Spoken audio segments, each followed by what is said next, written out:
Hi friends, welcome to Archu star vlogs. இன்றைக்கி நம்ம வீடியோவில் எப்பயும் செய்கிற மாதிரி மாங்காய் சாதம் செய்யாமல் கொஞ்சம் டிஃப்ரெண்ட் ஸ்டைலில் செய்யலாம். கூடவே அதுக்கு மேட்சான பொட்டேட்டோ ஃப்ரையும் பார்க்கலாம்.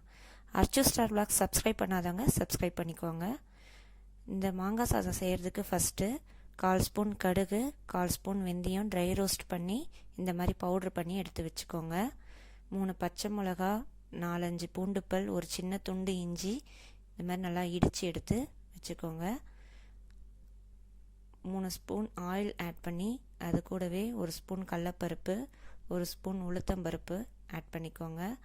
இது நல்லா கலர் மாறினதும் இடித்து வச்சுருக்க பேஸ்ட்டை போட்டு பச்சை வாசனை போகிற அளவுக்கு வதக்கிக்கோங்க. கூடவே கருவேப்பிலை சேர்த்துக்கோங்க. ஒரு 3 காஞ்ச மிளகாவும் ஆட் பண்ணி நல்லா ஃப்ரை பண்ணிக்கோங்க. நான் 2 மாங்காய் தோல் சீவி வச்சுருக்கேன், அதையும் ஆட் பண்ணிவிட்டு கூடவே மஞ்சத்தூள் 1/4 ஸ்பூன், உப்பு தேவையான அளவுக்கு ஆட் பண்ணிக்கோங்க. இது நல்லா எண்ணெய் பிரிஞ்சு வரும்போது பொடி பண்ணி வச்சுருக்க பவுடரையும் ஆட் பண்ணிக்கோங்க. ரைஸ் ஆற வச்சு அதில் 1 ஸ்பூன் ஆயில் சேர்த்துக்கிட்டிங்கன்னா ரைஸ் குழஞ்சி இல்லாமல் இருக்கும். இப்போ இந்த தொக்கை ஆட் பண்ணி மிக்ஸ் பண்ணிக்கோங்க. இதுக்கு இப்போ பொட்டேட்டோ ஃப்ரை செய்யலாம். ஆயில் ஹீட் ஆனதும் கடுகு, பொட்டேட்டோ ஆட் பண்ணி சால்ட்டு, குழம்பு மிளகாத்தூள் ஆட் பண்ணி தண்ணி ஊற்றாமல் ட்ரையாக இந்த மாதிரி பண்ணிங்கன்னா சூப்பரான பொட்டேட்டோ ஃப்ரை ரெடி.